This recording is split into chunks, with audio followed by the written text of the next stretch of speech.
भोले की फौज करेगी मौज। जय बालाजी पैकेज टूरिज्म यात्रा लेकर आए हैं अमरनाथ, कश्मीर और मां वैष्णो देवी की यात्रा। 29 जून से 9 जुलाई की इस 11 दिन की यात्रा में ट्रेन टिकट्स के साथ साथ रहने के लिए फैमिली डीलक्स रूम्स, अमरनाथ यात्रा में प्राइवेट टेंट्स, मेडिकल और रजिस्ट्रेशन की सुविधाओं के साथ साथ कश्मीर और वैष्णो देवी में सुबह का नाश्ता और रात के डिनर के लिए घर जैसे खाने का बंदोबस्त किया गया है। ये पूरी यात्रा है केवल 17,000 रुपए में। आज ही संपर्क करें जय बालाजी पैकेज टूर्स एंड यात्रा।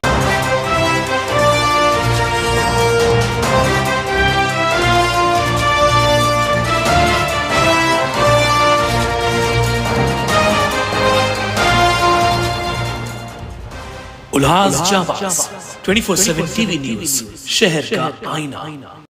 नमस्कार, मैं प्रेम जामनानी। आप देख रहे हैं उल्लास जाबाज न्यूज।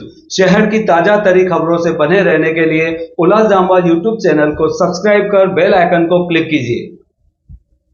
उल्लासनगर शहर के व्यापारियों को मनपा द्वारा ट्रेड लाइसेंस बनाने के लिए नोटिस भेजकर तत्काल ट्रेड लाइसेंस बनाने का आह्वान किया गया, जिसके कारण व्यापारियों में नाराजगी व्याप्त थी। इसे लेकर शहर के सभी व्यापारी इकट्ठा होकर मंगलवार को विधायक कुमार आयलानी से मिले और उनसे ट्रेड लाइसेंस से संबंधित समस्याओं की चर्चा की। विधायक द्वारा तत्काल इस संबंध में बैठक के दौरान ही मनपा आयुक्त अजीज शेख को फोन करके इसे चुनाव तक लागू न करने का व्यापारियों की तरफ से निवेदन किया गया। व्यापारियों का कहना है कि पहले से ही 3 लाइसेंस का फीस भरा जा रहा है, ऊपर से एक और लाइसेंस का बोझ उनके लिए भारी होगा। मनपा द्वारा हाल ही में बोर्ड को बदलवाया गया और अब ट्रेड लाइसेंस के लिए दबाव बना रही है। कल्याण, डोंबिवली, भिवंडी जैसी बड़ी मनपाओं में इस तरह के लाइसेंस नहीं लागू किए गए हैं, लेकिन उल्लासनगर मनपा द्वारा व्यापारियों पर दबाव बनाया जा रहा है।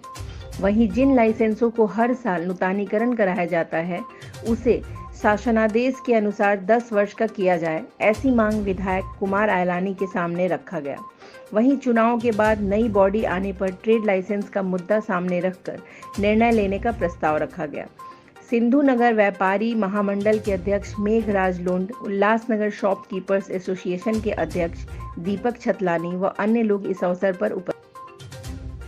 मीटिंग के दौरान ही कुमार आयलानी ने आयुक्त अजीज शेख से बात की और व्यापारियों की समस्या से उन्हें अवगत कराया।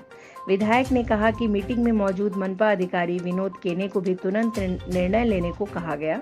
उन्होंने आयुक्त से कहा कि व्यापारियों का बिजनेस ठप पड़ रहा है, ऐसे में उन्हें इस लाइसेंस से राहत दी जाए और मनपा चुनाव के बाद नई बॉडी में ट्रेड लाइसेंस। हेलो, हाँ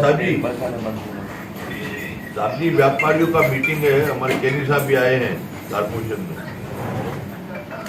तो वो ट्रेड लाइसेंस के बारे में सभी व्यापारी नाराज लगे पड़े हैं। बाजार की पोजीशन खराब है, फिलहाल इसको ट्रेड लाइसेंस को साहब लोकसभा का चुनाव है, ऊपर से विधानसभा का चुनाव है, तो तब तक साहब होल्ड कीजिए ना। अंबरनाथ में नहीं है, कल्याण में नहीं है, डोंबिवली में नहीं है, उल्लासनगर में नए सिर आप लागू कर रहे हैं। नहीं है साहब, सभी व्यापारी लोग ने इंक्वायरी की है। हाँ, बस वो पॉजिटिव करके साहब ये 2-3 इलेक्शन निपटा देने का, मैं उनको आश्वासन देता हूँ आपके तरफ से। ठीक, हाँ, ठीक है सर, थैंक यू सर। आज जो ट्रेड लेसन के विषय पर आमदार साहब ने मीटिंग रखा था, जनवरी के 2nd वीक में लगभग सभी व्यापारियों को ट्रेड लेसन के लिए नोटिस दिए गए हैं और साथ साथ में मराठी बोर्ड के भी नोटिस दिए गए थे। तो हमारी आमदार साहब से यह फोन पर भी वार्ता हुई और मिलकर भी हम लोगों ने आमदार साहब को बोला था कि अभी मराठी बोर्ड पर व्यापारियों ने खर्चा किया है, किसी ने 5,000 किया है तो किसी ने 50,000 किया है तो किसी ने 1 लाख रुपया खर्चा किया है। तो फिर से और एक आर्थिक बोझा जो महानगर पालिका की तरफ से लगाया जा रहा है, उसको कैंसिल किया जाए या फिलहाल पोस्टपोन किया जाए। और ऐसी मांग हमने कमिश्नर साहब को उल्लासनगर शॉपकीपर एसोसिएशन से लेटर देकर भी की है। हमारा इस विषय पर यह कहना था कि आसपास के जो शहर है, कल्याण, डोंबिवली है, अंबरनाथ है, भिवंडी है, वहां पर ट्रेड लाइसेंस नहीं है। तो उल्लासनगर महानगर पालिका की तरफ से छोटी बहुत महानगर पालिका है उसमें नहीं लगाया जाए। और उसके साथ साथ हमने एक जीआर की कॉपी भी कमिश्नर साहब को दी है, जिसमें महाराष्ट्र सरकार की तरफ से ईज ऑफ डूइंग बिजनेस को बढ़ाने के लिए कोई भी जो लाइसेंस है उसका रिन्यूअल हर साल नहीं करना है। तो इन्होंने जो दिया है हर 11 महीने में उसको रिन्यूअल करना है, वो भी एक तरह से गवर्नमेंट के जीआर के अगेंस्ट जा रहा है।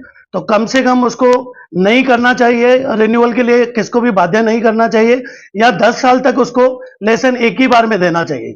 लेकिन महानगर पालिका ने के पास याद हो सकता है उन्होंने उस जीआर को अनदेखी की है, वो भी जानकारी उनको दी है। 11 महीने के लिए जो दिया है उसमें कितना पेमेंट भरना है हर दुकानदार? मिनिमम जो पेमेंट है रेजिडेंशियल एरिया में 800 रुपया है और कॉमर्शियल एरिया में 2000 रुपया है।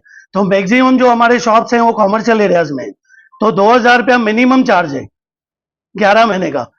हम लोग इतने टैक्सेस अभी भी भर रहे हैं, तो हमारी आमदार साहब से मांग थी और आमदार साहब ने हमारी मांग को देखते हुए आज ये मीटिंग बुलाई थी, जिसमें हमारे सभी व्यापारी जो अध्यक्ष हैं वो सब मौजूद थे। हमारे सिंधु नगर व्यापारी महामंडल के मेघराज लुंडे जी और सभी व्यापारी अध्यक्ष लगभग सब थे। तो आज कमिश्नर साहब से हमारे सामने ही आमदार साहब ने बात की और उनको ये बोला कि भाई इसको फिलहाल पोस्टपोन किया जाए। उसमें आमदार साहब का सबसे वैलिड पॉइंट ये था कि ये जो है अभी कोई भी बॉडी नहीं है, तो जो यूएमसी की नई बॉडी आएगी, अभी प्रशासक का राज है, जो भी नई बॉडी आएगी वो डिसीजन लेगी, जो भी रेट्स तय करेगी, लगाना है नहीं लगाना है वो भी तय करेगी। तो तब तक जब तक यूएमसी के इलेक्शन नहीं होते हैं तब तक इसको पोस्टपोन किया जाए।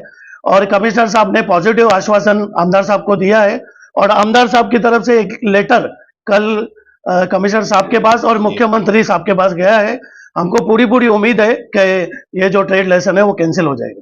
दीपक भाई, इसमें महाराष्ट्र शासन का भी एक लाइसेंस आपको पहले से व्यापारी ने लिया हुआ हमारे हम लोग जो गुमास्ता का महाराष्ट्र सरकार का है वो हम लोगों ने लिया हुआ है, उद्योग आधार हम लोगों ने लिया हुआ है, जीएसटी का लगभग सबके पास है। तो 3 हमारे पास पहले से ही लाइसेंसेस हैं ट्रेड के। तो और एक नया बोझा नहीं लगाया जाए, ऐसी हम लोग व्यापारियों की तरफ से कमिश्नर साहब से मांग करते हैं। ट्रेड लाइसेंस के विषय पर ट्रेड लाइसेंस के विषय पर सभी व्यापारी भाइयों का यही कहना है कि यह ट्रेड लाइसेंस हमारे ऊपर नहीं लगना चाहिए, क्योंकि हमें पहले ही कई लाइसेंस कारपोरेशन की तरफ से या महाराष्ट्र गवर्नमेंट की तरफ से, सेंट्रल गवर्नमेंट की तरफ से हमारे पास सब लाइसेंस है जो हम हमेशा भरते आ रहे हैं। उस व्यापारियों की नाराजगी को देखते हुए सभी व्यापारियों का आमदार साहब के पास मीटिंग के लिए आग्रह किया गया, जो आमदार साहब ने मीटिंग बुलाकर मीटिंग में हमारी बातें सुनी और यूएमसी कमिश्नर से बात की कि व्यापारी सब नाराज है और ऐसा नहीं होना चाहिए। अगर ऐसा होगा भी, पहले जो ये लेसन के लिए अपना जीबी में पास किया गया है ट्रेड लेसन, वो 2017-18 में पास किया गया है, जो अभी तक लागू नहीं हुआ है। तो आमदार साहब ने हमारी बातों को ध्यान में रखते हुए कमिश्नर साहब से आग्रह किया कि यह जो नई बॉडी अभी आने वाली है, ये चुनावों के बाद, जो लोकसभा के चुनाव, उसके बाद विधानसभा के चुनाव होंगे, उसके बाद जो लोकल बॉडी आएगी वो तय करेगी कि लाइसेंस लगना चाहिए नहीं लगना चाहिए। तब तक इसे पोस्टपोन किया जाए। और कमिश्नर साहब ने हमारे आमदार साहब को आश्वासन दिया है कि तब तक हम पोस्टपोन करेंगे, ऐसा हमें विश्वास है।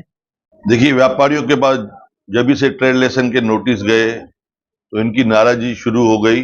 मुझे 2-4 बार इन्होंने शिकायत की कि ये जो ट्रेड लाइसेंस लग रहे हैं व्यापारियों के ऊपर, ये अन्याय है, ये ट्रेड लाइसेंस नहीं लगना चाहिए। पहले 3 लाइसेंस है। ऑलरेडी व्यापारियों का बिजनेस ठप लगा पड़ा है, शहर की पोजीशन खराब है। उसको देखते हुए ये जो ट्रेड लाइसेंस नई एक शुरुआत हो रही है जिसमें हर साल पैसे बढ़ने पड़ेंगे और नहीं लागू होने चाहिए, ऐसी सभी व्यापारियों का ये था। तो उस सिलसिले में आज हमने यहाँ पे सभी व्यापारियों के साथ मीटिंग लगाई। सभी अध्यक्ष यहाँ पे मौजूद थे, व्यापारी मौजूद थे। उसमें मैंने कारपोरेशन के भी ऑफिसर्स को बुलाया। यहाँ पे केनी जी आए थे। केनी जी ने कहा जो भी आपका है से मैं कमिश्नर साहब को कहूंगा। तो मैंने बोला नहीं, अभी डिसीजन ले लीजिए।